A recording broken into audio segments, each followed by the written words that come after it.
Hello friends, કેમ છો? આજે આપણે બનાવીશું ઘઉંના લોટમાંથી ગોળવાળો શીરો બધાના ઘરે બને છે. તહેવારો ખૂબ જ નજીક છે, તો ચાલો આ શીરો પરફેક્ટ રીતે કેવી રીતે બનાવો.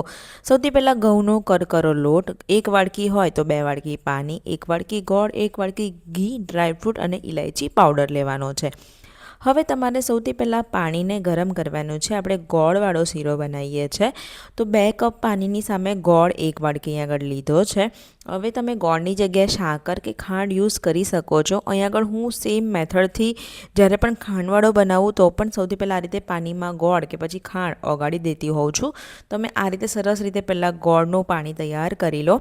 તો મોસ્ટલી આપણે ઘઉંના લોટનો શીરો બનાવીએ તો ગોળવાળો જ બનાવતા હોય, જે એકદમ મીઠો લાગે. તો બસ હવે ઘીને ગરમ કરવાનું છે. 1 વાડકી ઘી લીધું છે, એની સામે આપણે ઘઉંનો કરકરો લોટ લીધો છે. કરકરા લોટનો શીરો ખાવાની ખૂબ જ મજા આવે અને હા, એકદમ દાણેદાર બને છે. જો તમે આ રીતે પરફેક્ટ રીતે તમે જો શીરો બનાવશો, એક માપ સરખું લેશો, તમારા શીરાના પણ ઘરમાં બધા વખાણ કરશે. એટલો સરસ સ્વાદિષ્ટ બનશે. હંમેશા શીરો બનાવો તો એકદમ ગેસની આ સ્લો કરીને તમારે શેકવાનો છે. લોટમાંથી સુગંધ આવવા માંડશે, લોટ એકદમ હલકો થઈ જશે. તો અહીં આગળ લગભગ 1 વાડકી લોટ શેકતા 5 થી 7 મિનિટ જેટલો સમય લાગશે. તમે જોઈ શકો છો કલર ચેન્જ થઈ ગયો છે.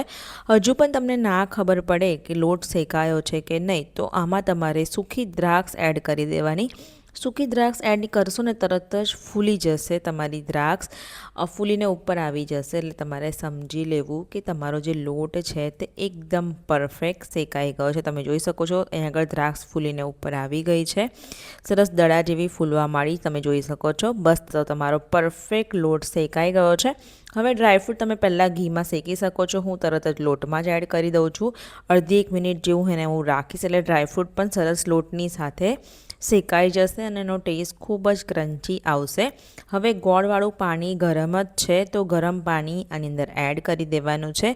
ગોળ સરસ ઓગળી ગયો છે, તમે જોઈ શકો છો. હવે ગોળમાં ઘણીકવાર કચરો હોય, તો ગાળીને તમારે આ પાણી લેવાનું છે. તો આ ટાઈમે ગેસને બંધ કરી દો, કાં તો પછી સ્લો કરી દો, એકદમ સ્લો, કેમકે તમે જેવું પાણી એડ કરશો એટલે બબલ્સ આવશે.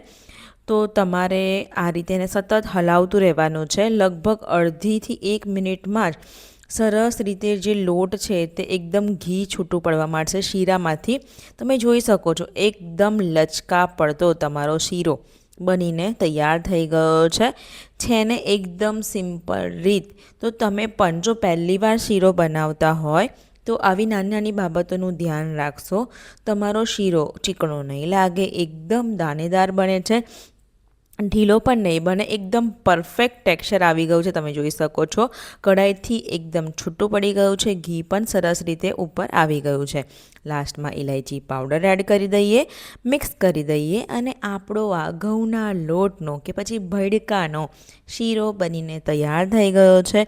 તહેવારો ખૂબ જ નજીક છે, તો તમે પણ આ રીતે શીરો બનાવજો. કંઈ પણ ગળ્યું ખાવાનું મન થાય, શીરો એક બેસ્ટ ઓપ્શન હોય છે, બધાને ખૂબ જ ભાવતો હોય છે. અને હા, ગોળ અને ઘી છે એટલે હેલ્ધી તો છે જ.